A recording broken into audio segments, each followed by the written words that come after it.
everybody, Nick Licameli here. Today we're talking about a concept that it was first kind of sparked my interest when I heard it from Eric Helms on a podcast, and I forget which podcast it was. It was either the 3DMJ podcast or the Iron Culture podcast. But what Eric said was how anecdotes and observations are good, but they don't paint the whole picture.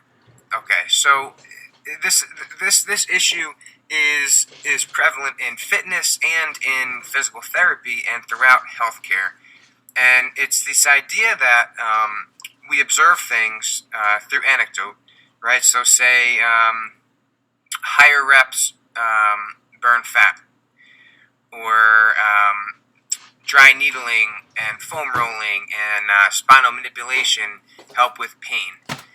So we notice these things anecdotally, right? We notice that these things happen anecdotally.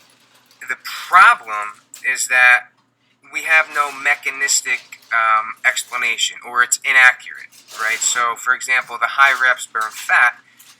Yes, if someone does high reps in the gym, they may just be burning more calories and in a caloric deficit, right? And then they're losing weight.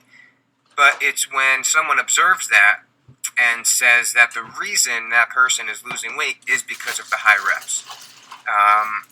For example, in physical therapy, like I mentioned, things like foam rolling and dry needling and spinal manipulation, these things help reduce pain in the short term. However, the narrative that comes along with it, for example, foam rolling, how we are breaking up adhesions and breaking up scar tissue, or spinal manipulation, we are realigning segments of the spine, or we're adjusting the hips and the pelvis.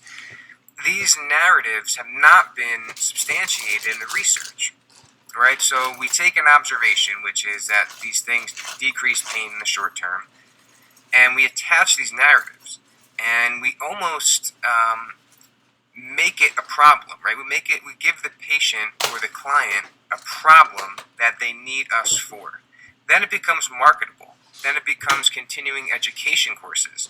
And then what happens is you have a bunch of clinicians that are being educated by these experts, and the people who are getting educated don't question where the knowledge is coming from. So then all those people go out and spread those narratives, which at the root have not been substantiated in the research. So it becomes marketable, and whenever there is investment in something, it dies very difficultly, right? If you invest all of your time and your money and your life into a concept, you'll be less likely to question that and change it and be willing to pull a 180 and change your mind if you're very, very highly invested in it, with textbooks and continuing education courses and things like that. An example of this would be like if I was standing on one side of a room and I told you to close your eyes. I somehow got to the other side of the room and told you to open your eyes. Now, I told you that. Now, the facts are that I went from one end of the room to another. How I got there, we don't know, right? Because we don't know. Your eyes were closed. You don't know how I got to the other side of the room. If the narrative that I tell you says that I flew to the other side of the room, like I hovered over the ground and flew to the other side of the room, how would you know that? How would you know that it wasn't the case, right? All you're doing is observing the facts, which are that I was on one side of the room and I ended up on the other, and I'm telling you that I flew there. Now, we have to question those things, right? It's the same thing as saying that foam rolling breaks up adhesions, or that high reps burns fat. It's the same concept. It sounds silly with the flying example, but it's true.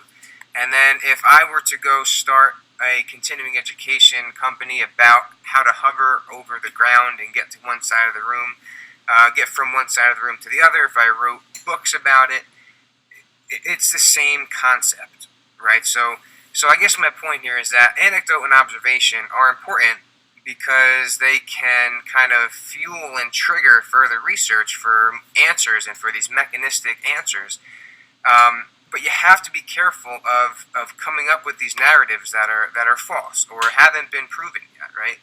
So just be careful. Use anecdote and observation. However, be careful of the narratives that we give to our patients and clients, because the narrative can make all the difference, right? The narrative can be either uplifting, empowering, and beneficial, or it could be detrimental. Just be aware of the way that we're explaining certain things, and always question, right? Always question anything that you learn from a mentor, from a continuing education course. Always question. All right, I hope this helps. Thank you so much for watching. Be sure to like, comment, subscribe if you want, and we'll see you next time.